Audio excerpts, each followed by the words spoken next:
विक्रम ऑफिसहून घरी आला तेव्हा त्याची आई फारच चिडलेली होती. ती रागाने म्हणाली, बाळा, आज तुझी बायको खूप वेळ छतावर शेजारणीशी गप्पा मारत होती. आपण घरी नसताना कदाचित ती शेजारच्या मुलाशी सुद्धा बोलत असेल. हे ऐकून विक्रम संतापून अगदी लाल झाला. तो तिला रागाने ओरडत म्हणाला, प्रभा, कुठे आहेस तू? तेवढ्यात प्रभा चहाचा ट्रे घेऊन येत होती. तिच्या नवऱ्याचा स्पष्ट आदेश होता, ऑफिसमधून आल्यानंतर चहा मिळायला 1 मिनिटही उशीर होता कामा नये. त्यामुळे ती रोज वेळ पाहून अगोदरच चहा तयार करत असे आणि नवऱ्याची गाडी बाहेर थांबताच तत्काळ चहा घेऊन हजर होत असे. ती घाबरलेली होती, पण तरीही चहा घेऊन आली. विक्रांतने संतापाच्या भरात तिला एक जोरदार थापड मारली आणि ओरडत म्हणाला, किती वेळा सांगितले तुला की हे बाहेर कोणाशीही बोलायचं नाही?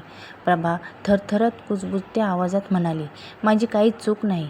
मी फक्त कपडे वाळत घालायला गेले होते. तेव्हा शेजारच्या वहिनीने विचारलं, तुझ्या डोळ्याखाली एक निळसर डाग कसा काय? तर मी काही बोलणार होती. प्रभा म्हणाली, मी त्यांना समजावत होते की मी काल बाथरूममध्ये घसरून पडले होते. मी त्यांना खरं सांगितलंच नाही की तुम्ही मला मारलं आहे. हे ऐकून विक्रांत अधिकच भडकला. तो रागाने ओरडत म्हणाला, असं का? म्हणजे आता तू मला धमकी देतेस का की तू सगळ्यांना सांगशील की मी तुला मारतो? ज्याला सांगायचे आहे त्याला सांग. मला काही फरक पडत नाही. कोणीच माझं काही वाकडं करू शकत नाही. विक्रांतचं ते थट्टेने हसणं प्रभाच्या काळजामध्ये खोलवर घर करत गेलं. एक अशी वेदना जी शब्दापलीकडची होती. विक्रांतने चहाचा कप उचलला आणि एक घोट घेताच रागाने ओरडला, नालायक, यामध्ये साखर घातलीच नाहीस तू? ती घाबरून गेली आणि ती ताबडतोब म्हणाली, मी आत्ताच साखर घेऊन येते. यात कोणती मोठी गोष्ट आहे? ती थरथरत्या पावलांनी स्वयंपाकघराकडे जाऊ लागली. तेवढ्यात विक्रम मागून मोठ्याने ओरडला, आज वाटतंय तुला चांगला धडा शिकवावा लागेल. तुला मारल्याशिवाय अक्कल येणार नाही. प्रभा घाईघाईने स्वयंपाकघरातून साखर घेऊन आली आणि लगेच विक्रमच्या कपामध्ये साखर घालून चमच्याने ढवळू लागली. तिच्या हाताने घाईतपणा आणि भीती एकच वेळी दर्शवली होती.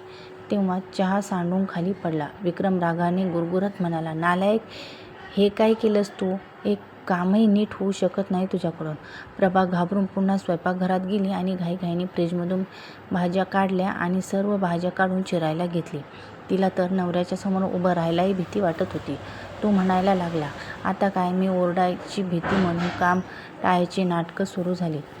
आज तुला चांगलाच धडा शिकवायला लागेल. असं म्हणून तो उठणारच होता. तेवढ्यात त्याची आई त्याचा हात पकडत म्हणाली, अरे बाळा, तू जास्तच घाईत असतोस ना. आता तर ती जेवण बनवत आहे. बाळा, तू सुनबाईला रात्री मार. आता हिला माझ्यासाठी जेवण बनवू दे. मग विक्रम म्हणू लागला, रात्री कधी मारू हिला? आई, रात्री ही माझा दिवसभराचा थकवा दूर करेल म्हणून मी तर आता लगेचच तिला चांगला धडा शिकवणार आहे. त्याची आई कुटील हसत म्हणाली, अरे बाळा, तर मग मन मोकळं झाल्यावर हिला मारून घे. पण मग रात्रभर तिला आपले जखम पाहत रडायला पण वेळ मिळेल. हे बोलून आई आणि मुलगा दोघेही जोरजोरात हसू लागले आणि सून मात्र संतापाने थरथरू लागली. तिच्या अंगातला रक्ताचा एक एक थेंब उसळून उठला. अपमानाची आग तिच्या अंतःकरणात पेटली, पण ती काहीच बोलली नाही. ती शांतपणे स्वयंपाकघरात गेली. मग जेव्हा ती स्वयंपाक करत होती तेव्हा तिच्या मनात एक सुडाची योजना तयार होत होती. सासू आणि नवऱ्याला धडा शिकवण्याची योजना. मग योजनेनुसार तिने थोड्या वेळाने स्वयंपाकघरातूनच मोठ्याने ओरडत सांगितलं, मी इथे स्वयंपाकघरात उकाड्यात उभी राहून माझ्या सासू आणि नवऱ्यासाठी जेवण बनवत आहे आणि तुम्ही दोघं मला मारायची योजना आखत आहात. तुम्हाला जर मला मारायचं असेल तर मग मला मारा ना. मी तुमच्यासाठी जेवण का बनावं? इतकं ऐकताच विक्रमचा रक्त खवळून उठलं. त्याच्या डोळ्यात एकदम संताप उसळला. हिला तर संधीच द्यायला नको हवी होती. त्याचवेळी हिला चांगला मार दिला असता तर आज हिने असं तोंड उचलायला नसतं. हिला 2 हात लावून तिची जागा दाखवायची गरजेचंच झालं आहे. विक्रमच्या चेहऱ्यावर आता राग आणि अहंकार दोन्ही स्पष्ट दिसत होते. असं म्हणून तो रागाने स्वयंपाकघरात आला आणि त्याला एक जोरात कानाखाली मारत म्हणाला, आता तुला दाखवते की मारणं कशाला म्हणतात. त्याच्या पाठोपाठ तिची सासूही स्वयंपाकघरात आली आणि तिचे केस ओढत म्हणाली, तू जर माझ्यासाठी स्वयंपाक करणार नसशील तर काय इथे तुला महाराणीसारखी बसायला घरात आणलीस काय मी? इतकं म्हणत त्यांनी तिचं डोकं भिंतीवर आपटलं. प्रभाला जबरदस्त मार बसला आणि तिचं डोकं फिरू लागलं. ती हात जोडत म्हणाली, मला माफ करा. तुमच्याकडून मिळालेली ही शिक्षा माझ्यासाठी खूप आहे. हे ऐकतच विक्रमने मोठ्याने हसला आणि म्हणाला, एवढ्यातच हार मानलीस? मला तर वाटलं होतं की आज तुझी भरपूर मारहाण करावी लागेल. असो, मला भूक लागली आहे. आधी स्वयंपाक करून घे. कुठाई तर नंतरही होणारच तुझी. चल आई, आपण एसीच्या खोलीत बसून हिला जळू दे गरमीत. कदाचित हेच तिच्या नशिबात लिहिलेलं असेल. असं म्हणत तो आपल्या आईला घेऊन स्वयंपाकघरातून बाहेर गेला. तेव्हा प्रभा हळूहळू उठून उभी राहिली. तिने थरथरत्या पावलाने जाऊन डाळ आणि तांदळाच्या डब्यामध्ये लपवलेला आपला मोबाईल उचलला आणि लगेचच पोलिसांना कॉल करून सगळी हकीकत सांगितली. आज ती थांबणार नव्हती. तिचा नवरा आणि सासू तिची थट्टा करत होते आणि तिला मारण्यासाठी वेळही ठरवत होते. तीही गप्प बसू शकत नव्हती. थोड्या वेळाने दरवाजाची बेल वाजली. विक्रम हसत हसत दरवाजा उघडायला गेला, पण समोर पोलिसाची टीम उभी असलेली पाहून त्याच्या चेहऱ्यावर हसू एक क्षणात नाहीसं झालं. तो घाबरतच म्हणाला, अरे इन्स्पेक्टर साहेब, आपण इथे. इन्स्पेक्टर साहेब त्यांची कॉलर पकडत कठोरपणे म्हणाले, तू तुझ्या बायकोवर हात उचलतोस? चल, आज आम्ही तुला जेलमध्ये चांगला धडा शिकवतो. विक्रम घाबरत म्हणाला, मला असं वाटतं आहे की कोणीतरी आपल्याला चुकीची माहिती दिली आहे. इथे तर आम्ही खूप प्रेमाने समजुतीने राहतो, असं विक्रम घाबरतच म्हणाला. तेवढ्यात विक्रमची आई धावत आली आणि म्हणाली, इन्स्पेक्टर साहेब, हे सगळं काय चाललं आहे? माझ्या मुलाने असं काय केलं आहे? तेवढ्यात प्रभा स्वयंपाकघरातून बाहेर आली. तिने मोबाईल काढून इन्स्पेक्टर साहेबांकडे दिला आणि म्हणाली, यामध्ये पुरावे आहेत. या दोघांनी माझ्यासोबत काय केले ते यात स्पष्ट दिसतंय. आणि हे बघा, माझ्या कपाळातून वाहणाऱ्या रक्ताचा थेंबही त्यांच्या अत्याचाराची गोष्ट सांगत आहे. महिला कॉन्स्टेबलने लगेच प्रभाला सावरला आणि तिच्या कपाळावर रुमाल बांधून रक्त थांबवण्याचा प्रयत्न केला.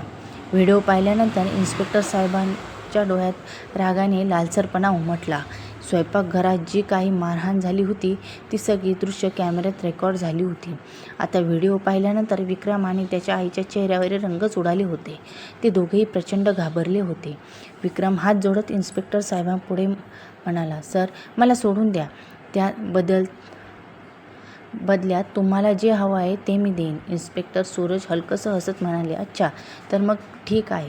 मग आमच्यासोबत पोलीस चौकीत चला. तिथे सगळी हिशोब बरोबर होतील. विक्रम आणि त्याच्या आईला पोलिसाच्या टीमने अटक केली आणि घेऊन गेले. प्रभाला उपचारासाठी रुग्णालयात पाठवण्यात आलं. पोलीस स्टेशनमध्ये विक्रमची जोरदार धुलाई झाली. इन्स्पेक्टर साहेब संतापलेल्या स्वरात म्हणाले, अजूनही हिशोब पूर्ण झालेला नाही. तुला मी जेलच्या सलाखामागे लांबच्या लांब शिक्षा भोगायला लावेन. तेव्हाच मला समाधान मिळेल. तुम्हाला काय वाटतं? कोणाच्या घरची लेक तुमच्याकडे आली की तिच्यावर मनमानी अत्याचार कराल आणि कोणी काही बोलणार नाही. त्यांचा आवाज आता भावंडांनी भरलेला, थरथरता आणि जड झाला होता. इन्स्पेक्टर सूरज आपल्या टेबलाजवळ येऊन शांतपणे बसले. त्यांच्या डोळ्यात रागाने आणि वेदनेने लालसरपणा उतरला होता. त्यांना आठवायला लागलं, तेव्हा ते फक्त 16 वर्षाचे होते, जेव्हा त्यांच्या मोठ्या बहिणीवर तिच्या सासरच्यांनी अगदी असंच अत्याचार केलं होतं. घरातही कोणी तिच्या पाठीशी उभं राहिलं नव्हतं. शेवटी त्या सगळ्या अन्यायाने त्रासून जाऊन त्यांच्या ताईने आपलं आयुष्य संपवून टाकलं होतं. म्हणूनच इन्स्पेक्टर सूरज जेव्हा आपले प्रकरण हाताळत होते तेव्हा त्यांच्या रागाला आणि वेदनेला सीमा राहत नव्हती. त्या जुन्या जखमा नव्या उघड होत होत्या. प्रभालाही अजून अनेक अडचणींना सामोरं जावं लागणार होतं, पण तिच्या मनात एकच दिलासा होता, तिच्या अन्यायाची कहाणी कोणीतरी ऐकली आणि न्यायासाठी पाऊल उचललं होतं. आता कोणीही तिला रात्रंदिवस छळणार नाही, हा विश्वास तिच्या मनात प्रथमच जागृत झाला होता. आता ती भीती तिला सतावत नव्हती की कोणी येईल आणि तिच्यावर हात उचलेल. ती इतकी काळजीत आणि भीतीत जगली होती की तिचे मन थकून गेले होते. म्हणूनच तिने आता अन्यायाच्या विरुद्ध आवाज उठवण्याचा निश्चय केला होता. हो, तिच्या जीवनात आता संघर्ष अधिक होते, अडचणी अधिक होत्या, पण एक गोष्ट निश्चित होती, तिला आता आपल्या निर्णयावर अभिमान होता आणि मनात एक प्रकारचे शांततेचे स्थान निर्माण झाले होते. तिने आपल्या माहेरच्या शहरात जाऊन राहण्याचा निर्णय घेतला, कारण तिथलं सगळं तिला ओळखीचं होतं. रस्ते, गल्लीबोळ, दुकानं आणि त्या आठवणी ज्या तिने बालपणात अनुभवलेल्या होत्या. जरी भाऊ आणि वहिनी तिला साथ देण्यासाठी तयार नव्हते, तरी तिने हार मानली नाही. आपल्या एका जवळच्या मैत्रिणीच्या मदतीने तिने एक छोट्या खोलीत भाड्याने राहण्याची सुरुवात केली. ती खोली फारशी मोठी नव्हती, पण तिच्या नव्या आयुष्यात सुरुवातीसाठी पुरेशी होती. आपल्या पायावर उभं राहण्यासाठी तिने एक लहानशी खेळणी बनवणाऱ्या कंपनीत काम स्वीकारलं. काम फार अवघड होतं. तासनतास लहान सहान भाग जोडायचे, रंग द्यायचा, डब्यात पॅक करायची. पण तरीही त्या कामाला तिला एक समाधान मिळत होतं, कारण आता ती कोणावर अवलंबून नव्हती. ती दिवसेंदिवस स्वतःला पुन्हा एकदा उभारत होती. कष्ट करून स्वतःचं जग स्वतः तयार करत होती. तिच्या डोळ्यामध्ये आता एक वेगळी चमक होती, अभिमानाची आणि आशेची. तिचा पगार जास्त नव्हता, पण ती खर्च फार विचारपूर्वक करत होती. त्यामुळे तिचं आयुष्य हळूहळू सुरळीत चाललं होतं. गरजा मर्यादित होत्या, पण मनात शांतता होती, कारण आता तिच्या जगात कोणताही जबरदस्तीचा आवाज नव्हता. कोणी चूक नसताना मारहाण नव्हती. जर त्या रात्री तिने धैर्य दाखवले नसते तर आजही तिचा नवरा आणि सासू तिची थट्टा करत तिला मारत जोडत राहिले असते. तिच्यावर अन्यायाचा भार सतत वाढत गेला असता. म्हणूनच तिने ठरवले, जेव्हा आपल्यावर अन्याय होतो तेव्हा सर्वात आधी आपल्याच मनातून एक आवाज यायला हवा, हे मला सहन करायचं नाही. तिची ही गोष्ट केवळ तिची नाही, तर अशा अनेक महिलांची आहे ज्यांनी भीतीच्या सावटातून बाहेर पडून स्वतःसाठी एक नवं आयुष्य निवडलं.